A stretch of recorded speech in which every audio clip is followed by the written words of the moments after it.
Halo.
Shalom, selamat datang di Ibadah Natal SMP Kristen Bina Kasih, Rabu 16 Desember 2020. Tema Natal tahun ini, The Greatest Gift of Christmas. Sebelum kita memulai ibadah Natal, saya memohon dengan kasih untuk HP-nya disilentkan agar ibadah berjalan dengan baik. Untuk anak-anak ibu yang di rumah, mengaktifkan videonya selama ibadah berlangsung. Jika ada kesulitan, boleh meminta izin kepada wali kelas. Ikuti ibadah dengan sikap yang benar dan mengikuti arahan dari pemimpin pujian. Apabila pemimpin pujian meminta untuk berdiri, silakan berdiri. Meminta untuk duduk, silakan duduk. Kita akan mulai ibadah Natal kita pada pagi hari ini. Saya mengundang semua untuk mengambil sikap berdoa. Kita arahkan hati dan pikiran kita kepada Tuhan yang benar-benar luar biasa dalam hidup kita. Kita masuk ke dalam waktu teduh.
Jemaat saya undang untuk berdiri.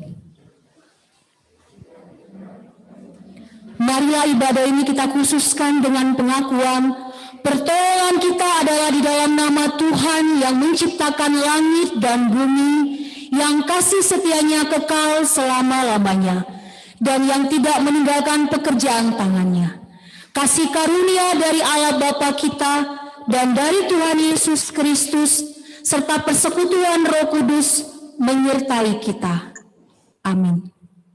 Firman Tuhan dalam Mazmur 95 ayat 1-6. Marilah kita bersorak-sorai untuk Tuhan, bersorak-sorai bagi gunung batu keselamatan kita. Biarlah kita menghadap wajahnya dengan nyanyian syukur, bersorak-sorak baginya dengan nyanyian mazmur.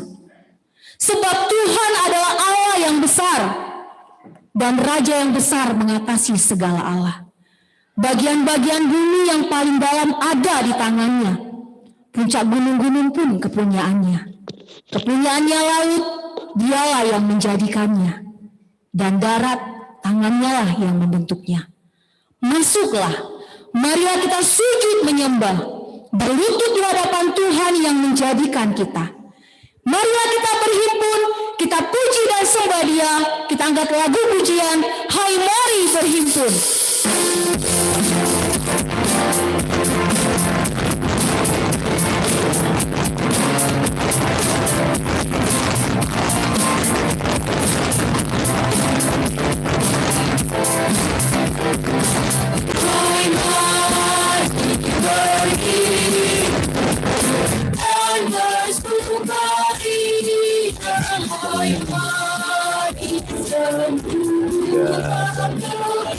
Majukan lagi dong. Lengket coy. Terlalu dulu kamera.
Jemaat dipersilakan duduk kembali.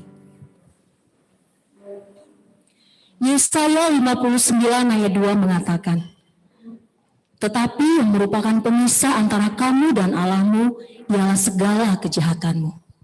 Dan yang membuat dia menyembunyikan diri terhadap kamu sehingga ia tidak mendengar ialah segala dosamu.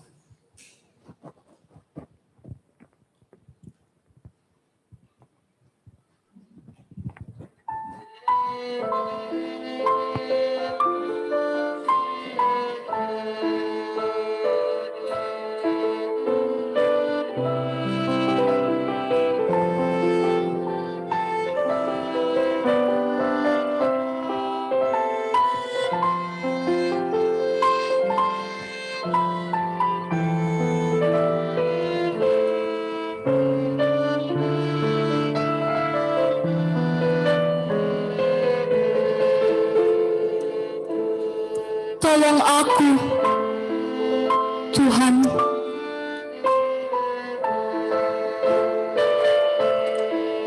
Aku mengatakan, aku begitu mengasihi-Mu, Tuhan. Bahkan lebih dari apapun yang ada di dunia ini.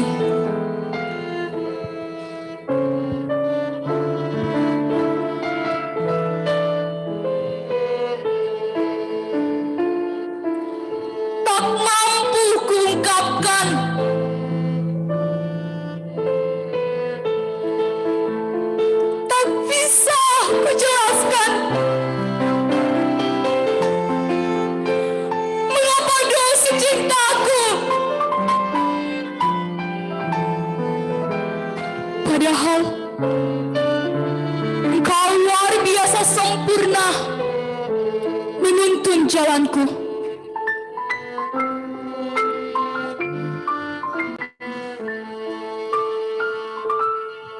Tuhan, ketika semuanya berpaling dariku, Engkau tak sedikit pun memalingkan kasih-Mu untukku. Lalu mengapa aku terus berbohong, berkata kasar, memberontak, dan tidak berapa hati padamu?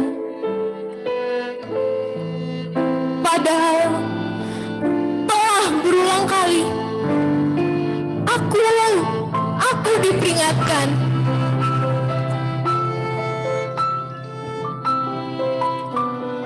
Bagaimana mengatakannya? Bagaimana? Aku putus asa agar bisa berhenti berdosa.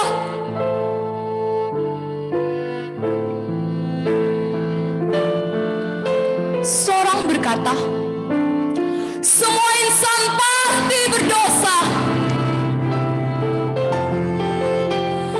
Dan ku merasa aku jauh lebih hina. Aku malu, Tuhan. Aku malu. Aku malu untuk jujur. Tapi tak pernah malu untuk berbohong di hadapan-Mu. Ya Tuhanku, yang maha sempurna, apa Kau dengar penyesalanku?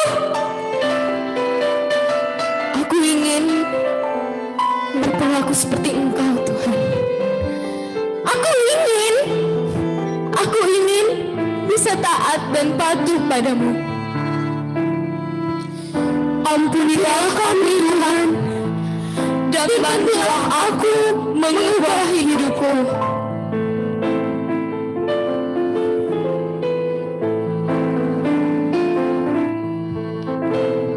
Mari saya mengajak kita semua untuk berdiri. Mari kita merefleksikan diri kita.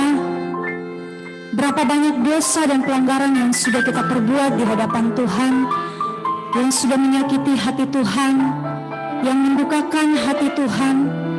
Hari ini, kesempatan ini, kita mau memohon ampun dengan penuh kerendahan hati di hadapan Tuhan, sehingga Tuhan melayakkan kita masuk lebih jauh di dalam ibadah kita. Dengan penuh kesungguhan, dengan penuh kesadaran bahwa benar-benar kita sebagai manusia memiliki banyak kesalahan, banyak pelanggaran di hadapan Tuhan, tetapi karena kasih setia Tuhan yang begitu besar di dalam kehidupan kita, Tuhan mengampuni setiap salah dan dosa kita. Kita berdoa, Bapa di surga, kami mengucap syukur kepadamu ya Tuhan. Di pagi yang indah ini yang Tuhan masih izinkan kami boleh ada sebagaimana ada. Kami berhimpun bersama-sama di tempat ini, baik anak-anak kami yang mengikuti ibadah kami dari rumah ya Bapa. Kami datang di hadapan hadirat-Mu, memohon ampun sekedar kemurahan-Mu atas setiap salah dan pelanggaran yang kami perbuat. Kiranya Tuhan layakkan setiap kehidupan kami, sehingga hari ini ya Tuhan, kami boleh menyenangkan hati Tuhan lewat puji-pujian yang kami bawakan, bahkan dari kebenaran firman Tuhan yang sebentar akan menguatkan kehidupan kami. Tuhan berkati serangkaian ibadah kami hari ini ya Bapa. Berkati para pelayan-pelayan Tuhan yang terlibat di dalam acara ini, biar nama Tuhan yang dipuji dan dipermuliakan di dalamnya ya Tuhan.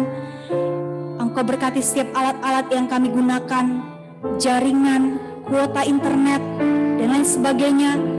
Urapi dari tempat-Mu yang maha tinggi, berkati, sehingga berkat dan damai Natal boleh kami terima pagi hari ini ya Tuhan. Dan pengampunan yang daripada-Mu kami boleh terima di dalam ibadah kami saat ini ya Bapa. Terima kasih ya Tuhan, kami buka ibadah kami dan kami serahkan ibadah kami ini ke dalam tangan Tuhan. Di dalam nama Tuhan Yesus Kristus, Tuhan dan Juru Selamat kami yang hidup. Haleluya. Amin.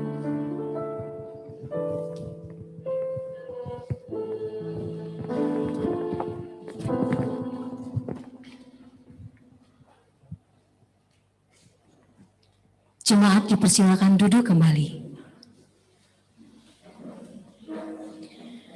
Keberdosaan manusia tidak membuat keterpisahan relasi selama-lamanya dibiarkan oleh Allah. Rancangan keselamatan telah disediakan. Ada anugerah Allah bagi manusia berdosa. Lukas 2 ayat 8-20 menyatakan kepada kita bahwa Sang Juru Selamat telah lahir ke dunia. Di daerah itu ada gembala-gembala yang tinggal di padang menjaga kawanan ternak mereka pada waktu malam. Tiba-tiba berdirilah seorang malaikat Tuhan di dekat mereka, dan kemuliaan Tuhan bersinar meliputi mereka. Dan mereka sangat ketakutan. Lalu kata malaikat itu kepada mereka, "Jangan takut, sebab sesungguhnya aku memberitakan kepadamu kesukaan besar untuk seluruh bangsa. Hari ini telah lahir bagimu Juru Selamat, yaitu Kristus Tuhan di kota Daud. Dan inilah tandanya bagimu, kamu akan menjumpai seorang bayi dibungkus dengan lampin dan terbaring di dalam palungan." Dan tiba-tiba tampaklah bersama-sama dengan malaikat itu sejumlah besar bala tentara sorga yang memuji Allah. Katanya, "Kemuliaan bagi Allah di tempat yang maha tinggi, dan damai sejahtera di bumi di antara manusia yang berkenan kepadanya." Setelah malaikat-malaikat itu meninggalkan mereka dan kembali ke surga, gembala-gembala itu berkata seorang kepada yang lain, "Marilah kita pergi ke Betlehem untuk melihat apa yang terjadi di sana, seperti yang diberitahukan Tuhan kepada kita." Lalu mereka cepat-cepat berangkat dan menjumpai Maria dan Yusuf dan bayi itu yang sedang berbaring di dalam palungan. Dan ketika mereka melihatnya, mereka memberitahukan apa yang telah dikatakan kepada mereka tentang anak itu. Dan semua orang yang mendengarnya heran tentang apa yang dikatakan gembala-gembala itu kepada mereka. Tetapi Maria menyimpan segala perkara itu dalam hatinya dan merenungkannya.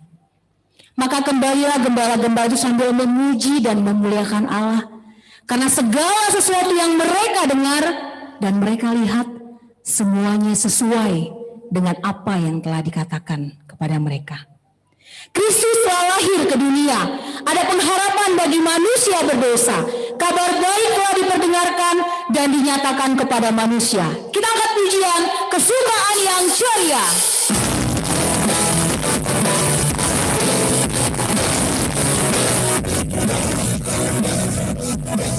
Kesukaan yang ceria, hanya ada padaku. Di alam yang setia, oh Tuhan yang terputus, kamu menembuskan hati, menyalakan awan dengan cerita dapat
Firman Tuhan dalam Yohanes 1 ayat 4 dan 5. Dalam Dia ada hidup, dan hidup itu adalah terang manusia. Terang itu bercahaya di dalam kegelapan, dan kegelapan itu tidak menguasainya. Di tengah kesunyian malam, di tengah kegelapan tidur manusia, Kristus lahir dan membawa cahaya pengharapan. Dunia yang gelap telah melihat terang yang besar.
Untuk penyelenggaraan yang pertama, saya mengundang dengan hormat Ketua Badan Pengurus Sekolah Kristen Diakasi, Bapak Dadi Till he appeared and the soul valleys were a thrill of hope. The very world rejoices for yonder breeze, a new and glorious morn.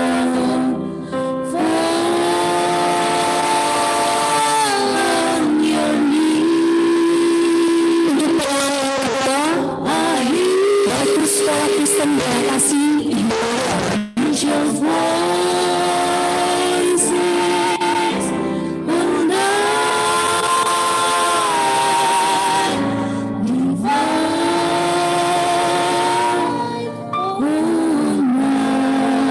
untuk penyanyi yang ketiga, Kepala Kerohanian Sekolah Kristen Diakasi, Bapak Pendeta Amati Hulu.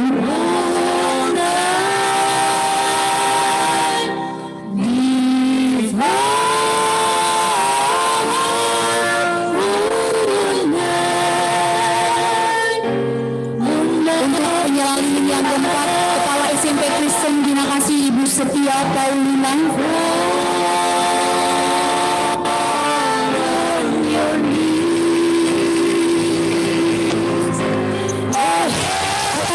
Yang kelima, Ketua Natal SMP Kristen Diakasi tahun 2020, Ibu Reni Tambunan.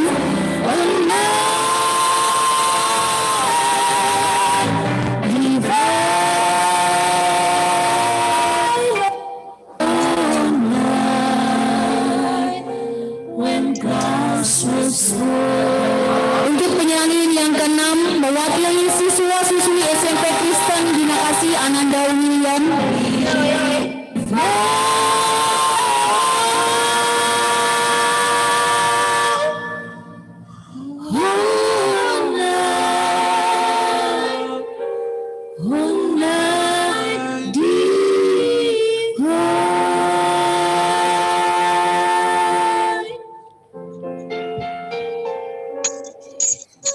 Jemaat saya undang untuk berdiri.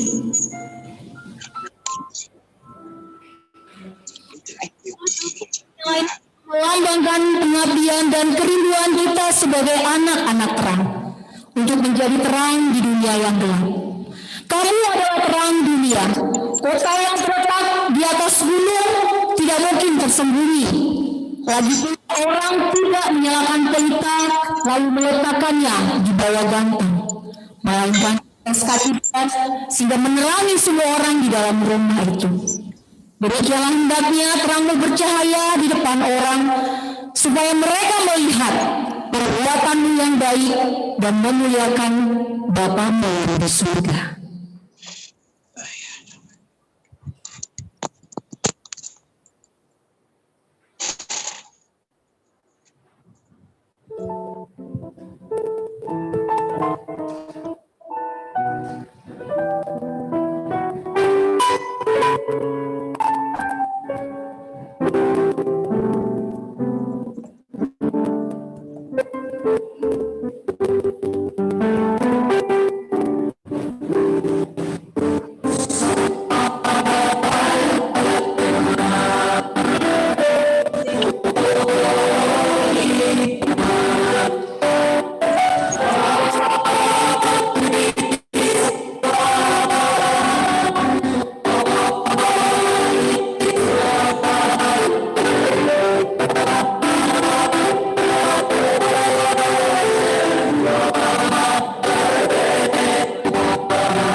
Jemaat dipersilakan duduk kembali.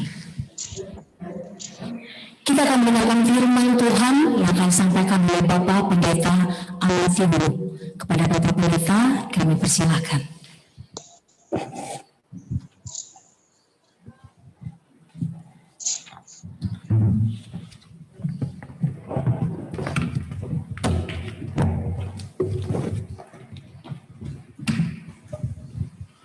Shalom, anak-anakku yang saat ini berada di rumah masing-masing, yang saat ini sedang mengikuti ibadah melalui Zoom, dan juga Bapak Ketua Yayasan Bina Kasih, Ibu Direktur, juga rekan-rekan guru semua, dan juga anak-anakku yang membantu pelayanan hari ini.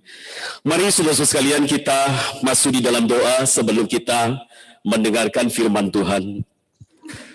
Saat ini ya Tuhan, kami mau mendengarkan suara-Mu. Tuhan, berbicaralah kepada setiap kami. Tuhan, berkata-kata kepada setiap kami.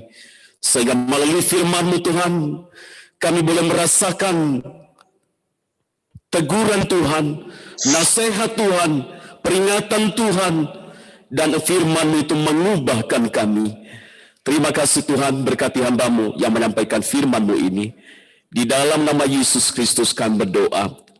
Amin. Tema firman Tuhan hari ini adalah The Greatest Gift of Christmas. Hadiah terbesar Natal. Mari kita melihat di dalam Yohanes pasal 3 ayat 16. Ayat ini tentu mungkin kita sudah hafal ya, tidak asing lagi bagi kita. Yohanes pasal 3 ayat 16. Kita baca bersama-sama. Karena begitu besar kasih Allah akan dunia ini, sehingga Ia telah mengaruniakan anaknya yang tunggal, supaya setiap orang yang percaya kepadanya tidak binasa, melainkan beroleh hidup yang kekal. Anak-anakku yang saya kasih dalam Tuhan dan rekan-rekan yang saya kasihi di dalam Kristus Yesus, kita mungkin pernah mendapatkan hadiah atau kado, entah itu dari papa mama atau dari orang lain, entah hadiah ulang tahun kita atau hadiah prestasi atau hadiah-hadiah di momen-momen tertentu. Bagaimana perasaan kita ketika kita mendapatkan hadiah itu? Pasti kita senang, ya. Pasti kita gembira. Tidak ada orang yang mendapatkan hadiah sedih, murung, nggak ada. Pasti senang. Nah, saudara-saudaraku yang saya kasih dalam Tuhan Yesus Kristus, kalau saya tanya hadiah apa yang paling indah yang pernah engkau terima selama kamu hidup, tentu jawabannya masing-masing pasti berbeda-beda. Ya, ada orang bertanya kepada beberapa orang, ditanyakan, hadiah apa yang paling besar di dalam hidupmu? Ada yang menjawab, aku mendapatkan kesehatan. Ada yang menjawab, saya bersyukur diberikan nafas kehidupan. Ada yang menjawab, saya bersyukur hidup berkecukupan. Ada yang menjawab, saya bersyukur saya bisa bersama-sama dengan papa mama. Dan kalau itu ditanya terus, mungkin ada yang menjawab, saya mendapatkan hadiah, ya, saya bersyukur nilai saya 100. Atau ada juga yang mungkin menjawab, saya punya pacar yang cantik, saya punya cowok yang ganteng, dan macam-macam jawaban. Saudara-saudaraku yang saya kasih dalam Tuhan Yesus Kristus, ya mungkin itu hadiah bagi kita.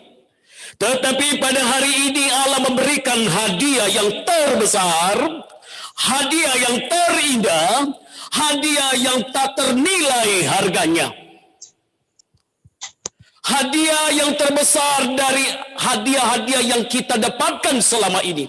Hadiah yang terindah dari kado-kado yang kita dapatkan selama ini. Apakah hadiah itu, saudara-saudara sekalian? Mari kita perhatikan. Saudara, hari ini kita bersama-sama merayakan Natal. Apa itu Natal? Natal artinya memperingati kelahiran Kristus. Allah menjadi manusia. Saudara-saudara, di dalam Lukas pasal 2 ayat 11 kita mendengarkan berita seorang malaikat kepada para gembala. Hari ini telah lahir bagimu juru selamat, yaitu Kristus Tuhan di kota Daud. Hari ini telah lahir bagimu juru selamat.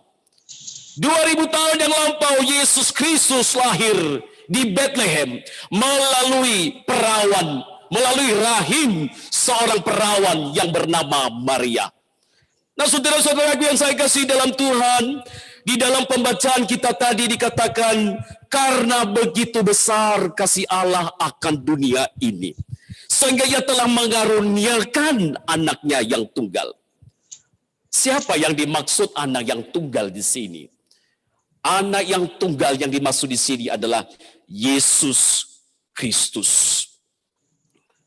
Jadi saudara-saudara sekalian, Allah memberikan hadiah yang terbesar. Allah mengaruniakan hadiah yang terindah. Allah memberikan kado yang tak ternilai harganya. Bahkan lebih indah dari segala kado yang kita dapatkan selama ini, yaitu Yesus Kristus. Jadi hadiah terbesar dari Allah adalah pribadi Yesus Kristus. Pertanyaannya saudara sekalian, mengapa Allah memberikan hal itu kepada kita? Mengapa Allah memberikan hadiah yang terbesar itu kepada manusia? Dan Allah mau memberikan hal itu kepada anak-anakku yang saat ini mendengarkan firman Tuhan. Allah memberikan hal itu kepada kita yang hadir saat ini. Tapi mengapa Allah memberikan? Saudara-saudaraku yang saya kasih dalam Tuhan, maka kita kalau mengingat kembali bagaimana peristiwa kejatuhan manusia di dalam dosa. Allah telah memberikan perintah kepada manusia, tetapi manusia melanggar. Manusia terbujuk rayuan iblis, memakan buah yang dilarang Tuhan kepada mereka.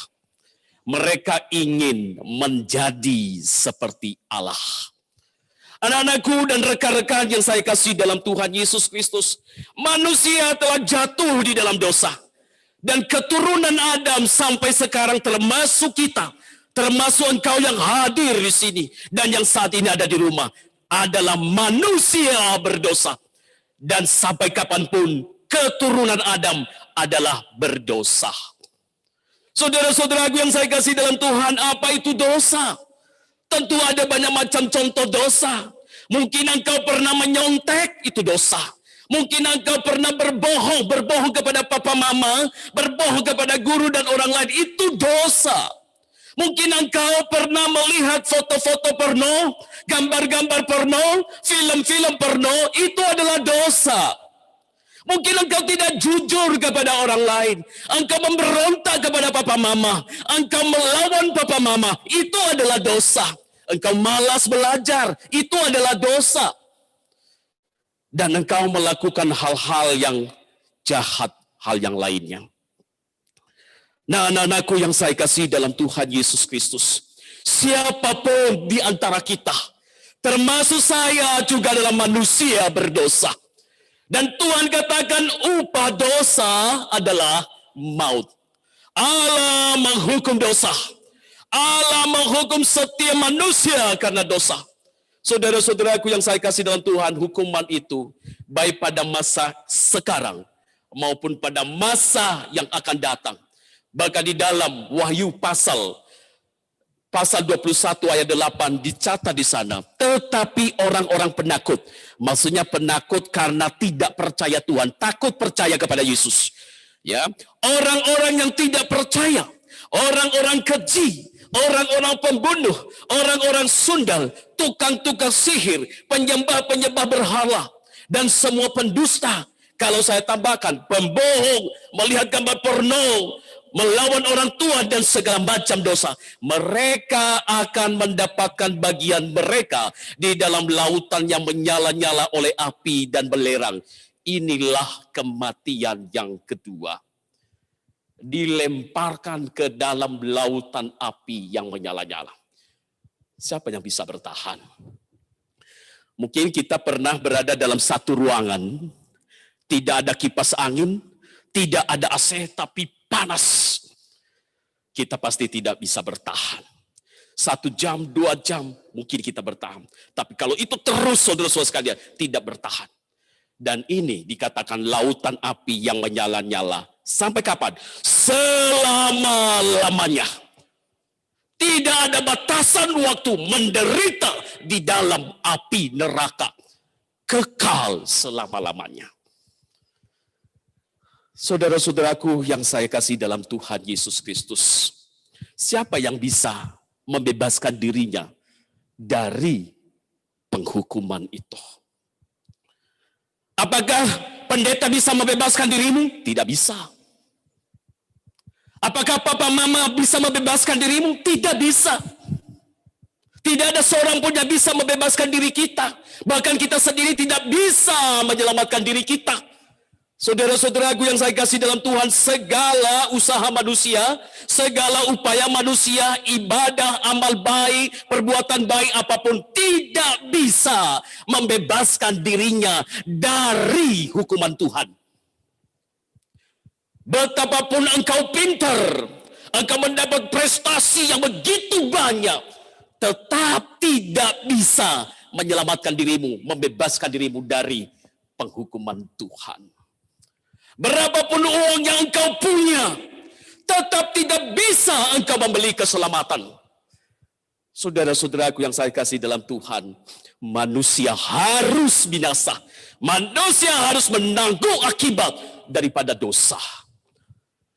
Tetapi bersyukur pada hari ini, kita diberikan satu berita sukacita. Dan dengarkan baik-baik berita sukacita itu. Hari ini telah lahir bagimu juru selamat. Karena begitu besar kasih Allah akan dunia ini, sehingga ia telah mengaruniakan anaknya yang tunggal. Begitu besar kasih Allah kepada manusia.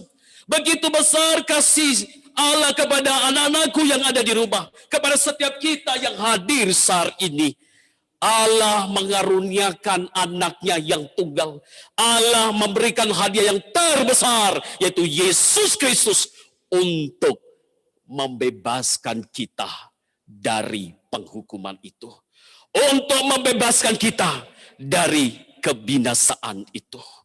Motivasi Allah apa memberikan itu? Motivasi hanya karena kasih. Layakkah kita dikasihi? Sesungguhnya tidak layak. Bagaimana kita bisa layak diberi hadiah Allah? Kita telah memberontak kepada Allah. Kita telah berbuat dosa kepada Allah. Kita telah berbuat jahat di mata Tuhan. Bagaimana kita bisa layak menerima itu? Tetapi Allah karena kasih-Nya yang memberikan hal itu sekalipun kita tidak layak. Itulah yang disebut dengan anugerah. Pemberian secara cuma-cuma. Dia berikan kepada kita yang sebenarnya tidak layak menerima itu. Karena kasih. Anak-anakku dan saudara-saudaraku yang saya kasih dalam Tuhan Yesus Kristus. Yesus Kristus telah menyerahkan dirinya mati di kayu salib. Menanggung hukuman yang seharusnya kita tanggung. Suatu hari ada seorang pemuda. Karena dia berbuat dosa atau berbuat kejahatan, akhirnya divonis hukuman mati. Ya, digantung. Pada waktu hari hanya, saudara-saudara sekalian, ya, pemuda ini diikat ya di tiang gantung dan tinggal menunggu ya hari atau waktu untuk menggantungnya. Dan satu syarat pada saat itu, bahwa ketika lonceng berbunyi, orang itu segera dieksekusi, digantung mati. Tapi apa yang terjadi, saudara-saudara sekalian? Ya, si pemuda ini dengan ketakutan yang luar biasa. Ya, dengan ketakutan yang luar biasa. Dia sebentar lagi akan digantung. Dan ketika dia menantikan gantungan itu, dia memandang wajah ibunya yang sedang tua dan sendirian. Dia anggap, aduh kasihan mama saya, tinggal sendirian, tidak ada yang merawat. Itu terbayang di wajah dia. Dan sebentar lagi aku mati di gantungan ini. Jam 11, tidak terdengar suara lonceng. Jam 12, jam 2, semakin dia deg-degan, semakin ketakutan. Aduh, sebentar lagi saya akan digantung. Sampai jam 5 sore, kok tidak terdengar suara lonceng. Tetapi justru terlihat darah tertetes dari lonceng itu. Darah siapakah itu? Ternyata darah ibu dari si pemuda yang digantung ini. Itulah sebabnya lonceng itu tidak berbunyi. Dia menyikatkan dirinya pada bola lonceng itu. Ketika lonceng itu ditarik, maka dia terjepit ya di dalam lonceng itu. Dan akhirnya dia mati. Dan karena lonceng itu tidak berbunyi, si pemuda ini dibebaskan. Karena apa? Karena ibunya telah menggantikan dia dari kematian itu. Anak-anakku yang saya kasihi dan rekan-rekan yang hadir pada saat ini. Yesus Kristus telah menggantikan kita. Melebihi dari kasih ibu ini. Dia menggantikan kita dari penghukuman itu. Dia menggantikan kita dari kematian itu melalui dirinya disalibkan. Saudara-saudaraku yang saya kasih dalam Tuhan Yesus Kristus, itulah sebabnya dikatakan tadi bahwa begitu besar kasih Allah sehingga ia telah mengaruniakan anaknya yang tunggal. Yesus Kristus yang adalah hadiah terbesar itu telah menyerahkan diri mati di kayu salib, menggantikan posisi saudara dan saya yang seharusnya mati binasa, yang seharusnya digantung, yang seharusnya mengalami api neraka. Tapi kita bersyukur Kristus telah menggantikan. Ini kado yang terindah. Pertanyaan berikutnya anak-anakku, bagaimana kita memperoleh hadiah terbesar itu? Atau bagaimana kita memperoleh Kristus yang dikaruniakan Allah itu kepada kita? Sekali lagi di situ dikatakan, karena begitu besar kasih Allah akan dunia ini, sehingga ia telah mengaruniakan anaknya yang tunggal, supaya setiap orang yang percaya kepadanya tidak binasa, melainkan beroleh hidup yang kekal. Perhatikan kalimat, setiap orang yang percaya. Artinya apa? Bahwa tidak ada cara lain memperoleh Kristus, tidak ada cara lain memperoleh hadiah terbesar dari Allah. Satu-satunya cara, yaitu percaya kepada Yesus Kristus. Percaya kepada Kristus ada jaminan, ada kepastian, bukan mudah-mudahan, bukan moga-moga, tapi pasti. Ketika seseorang percaya kepada Kristus sebagai Tuhan dan Juru Selamanya, mendapatkan kepastian, mendapatkan jaminan keselamatan. Ketika dia mati, saat itu juga dia masuk surga. Kalau saya ditanya, kalau saya mati pada detik ini, pendeta mati kemana? Oleh karena iman saya kepada Kristus, oleh anugerahnya, pada detik ini juga saya masuk surga. Saudara-saudaraku, anak-anakku yang ada di rumah, ketika engkau percaya kepada Kristus, engkau telah memperoleh jaminan keselamatan itu. Engkau telah mendapat jaminan surga itu hanya dengan percaya. Lalu apa artinya percaya, saudara sekalian? Percaya berarti saudara-saudara sekalian menjadikan Kristus itu sebagai Tuhan kita, sebagai juru selamat kita, sebagai pemimpin hidup kita, sebagai penguasa hidup kita, sebagai pedoman hidup kita, sebagai teladan kita, sebagai Tuhan kita, dan jadikan Kristus itu bertakhta di dalam kehidupan kita. Apapun jabatan saudara, apapun yang kita punya, dan apapun saudara sekalian kedudukan kita, biarlah Kristus yang bertakhta di dalam kehidupan kita semua. Itulah orang yang percaya kepada Kristus. Ada banyak orang yang mengatakan aku percaya Tuhan, tetapi ego yang menjadi takhta di dalam diri dia. Ego yang berkedudukan tinggi di dalam diri.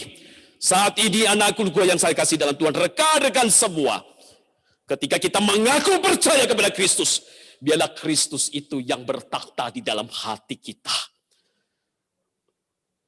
Apapun kedudukan kita, apapun status sosial kita, biarlah Kristus yang bertakhta. Dia yang memimpin, dia yang menjadi pedoman, dia yang menjadi teladan dalam segala kehidupan kita. Menjadi percaya kepada Kristus bukan hanya cukup percaya, anak-anakku dan rekan-rekan semua. Bukan hanya cukup di bibir aku percaya, tetapi percaya di sini ada penyerahan diri secara total kepada Kristus. Ada penyerahan diri keseluruhan kepada Tuhan. Saudara-saudaraku yang saya kasih dalam Tuhan, percaya kepada Kristus berarti berpaling dari dosa kepada Tuhan. Ada pertobatan. Kalau dahulu engkau suka nonton film porno atau gambar-gambar porno, ketika engkau percaya kepada Tuhan, berhenti melihat gambar-gambar porno. Kalau dahulu engkau suka bohong, engkau tidak jujur. Kalau dahulu engkau tidak melakukan apa yang diinginkan Tuhan, mari saat ini dengan percaya kepada Tuhan, ambil satu tekad, hidup menyenangkan hati Tuhan. Sebuah lagu yang berjudul Amazing Grace itu ditulis oleh seorang hamba Tuhan yang bernama John Newton. Ya, sangat besar anugerahmu, memberi aku selamat, hilanglah jiwaku dulu di jalan yang sesat. Pujian ini saudara sekalian ya memberikan gambaran bahwa hanya anugerah Allah kita beroleh pengampunan. Bagaimana dengan kehidupan John Newton? John Newton, saudara-saudara sekalian, ketika dia berusia 11 tahun, dia hidup ya di kapal, saudara-saudara sekalian, dan melakukan perbuatan yang keji. Dia menjual manusia jadi budak, memperlakukan kasar manusia. Pokoknya manusia itu tidak berharga bagi diri dia. Tetapi suatu hari ketika dia sedang berlayar, ya, lalu kapalnya itu mengalami bahaya maut, ya, karena begitu kencang angin badai pada saat itu. Dan oleh badai itu dia sadar kembali, dia kembali kepada Tuhan dan dia bertobat. Dia meninggalkan segala perbuatan jahatnya. Dia tidak lagi menjual manusia sebagai budak. Dia hidup sekarang, hidup berkenan di hati Tuhan, menjadi hamba Tuhan.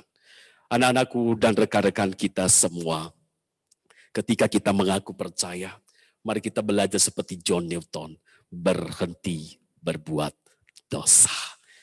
Berikanlah hidupmu kepada dia, percayalah kepada dia, engkau pasti selamat.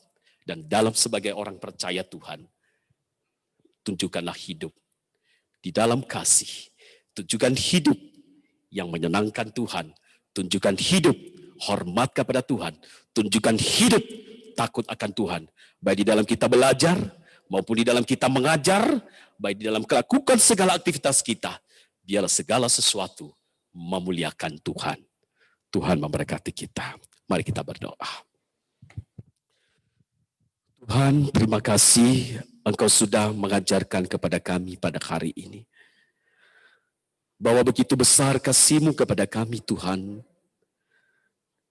Kami manusia berdosa, dan kami tidak mampu membebaskan diri kami dari kematian itu. Tetapi kami bersyukur Engkau telah memberikan hadiah terbesar bagi kami, yaitu Engkau mengutus Anakmu yang tunggal, Yesus Kristus, mati di kayu salib, menggantikan posisi kami, yang seharusnya kami menanggung hukuman itu. Bukalah hati setiap anak-anak-Mu yang hadir saat ini, dan berikanlah kami kemampuan untuk bertobat, meninggalkan dosa ya Tuhan. Terima kasih Bapa, biarlah hidup kami memuliakan Tuhan dari sekarang sampai selama-lamanya. Amin. Saya serahkan kepada Bapak.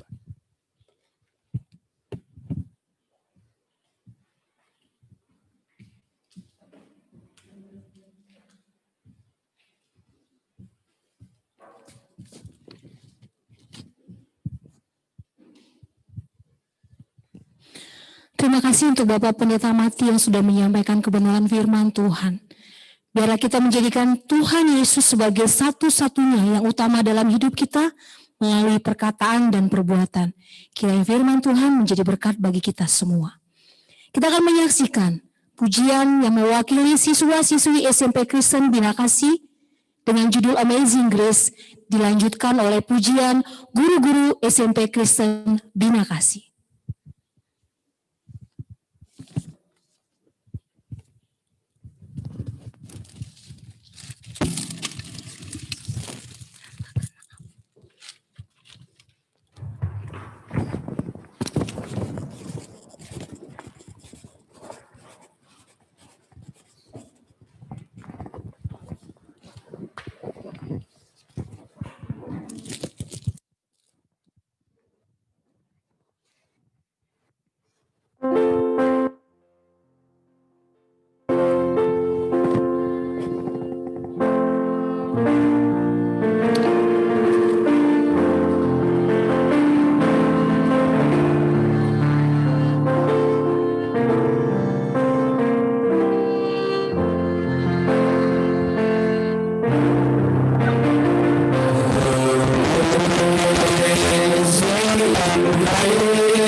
Kita akan masuk ke dalam doa berkat.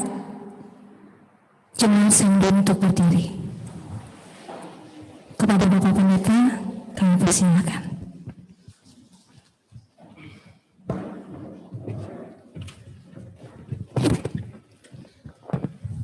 Mari Mari anak-anakku yang saya kasih dalam Tuhan dan rekan-rekan semua, arahkanlah hatimu kepada Tuhan, terimalah berkat Tuhan.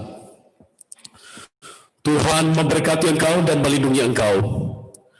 Tuhan menyinari engkau dengan wajah-Nya dan memberi engkau kasih karunia. Tuhan menghadapkan wajah-Nya kepadamu dan memberi engkau damai sejahtera. Dari sekarang sampai Maranatha Tuhan Yesus datang kembali. Amin. Silakan duduk.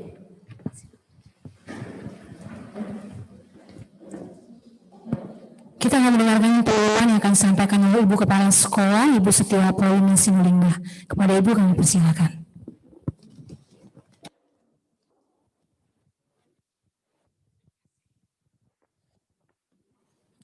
Shalom anak-anakku sekalian, semoga semuanya dalam keadaan baik ya. Untuk pengumuman untuk hari ini, yang pertama adalah pengambilan rapot oleh orang tua pada tanggal 18 Desember 2020, tepatnya di hari Jumat. Pukulnya pukul 8 ya, sampai dengan pukul 12 siang. Kemudian setelah itu berarti kita akan libur akhir tahun dan juga libur semester.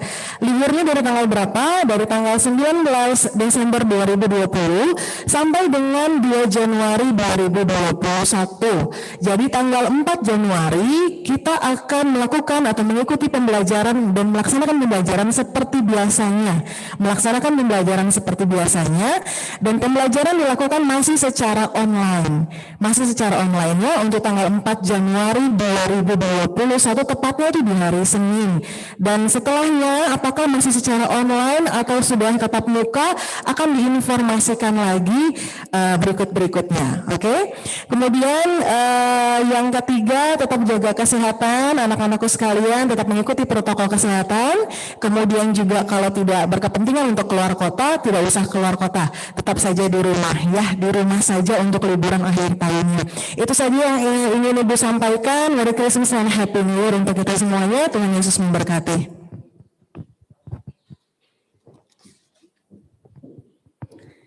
Ibadah Natal pada hari ini berakhir.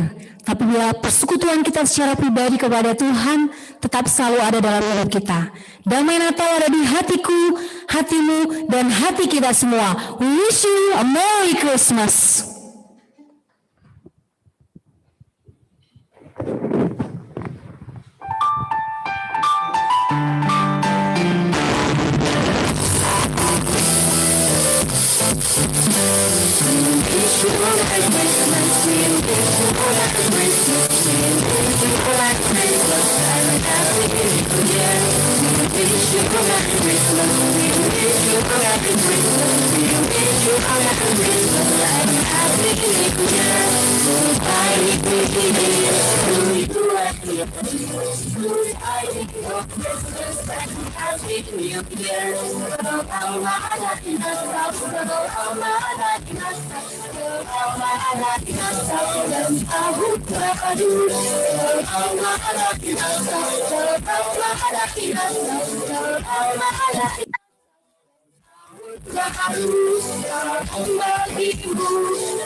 Selamat Natal.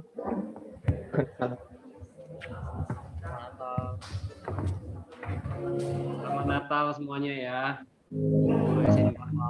Anak-anak semuanya. Selamat Natal 8B.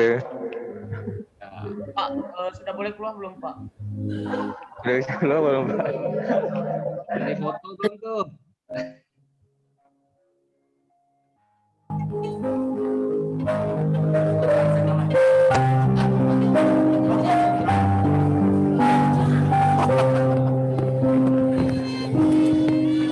Selamat Natal. Bye guys, selamat Natal.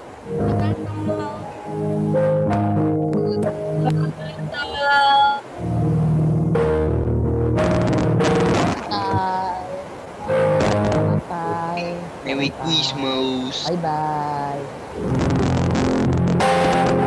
Merry Christmas. Bye-bye.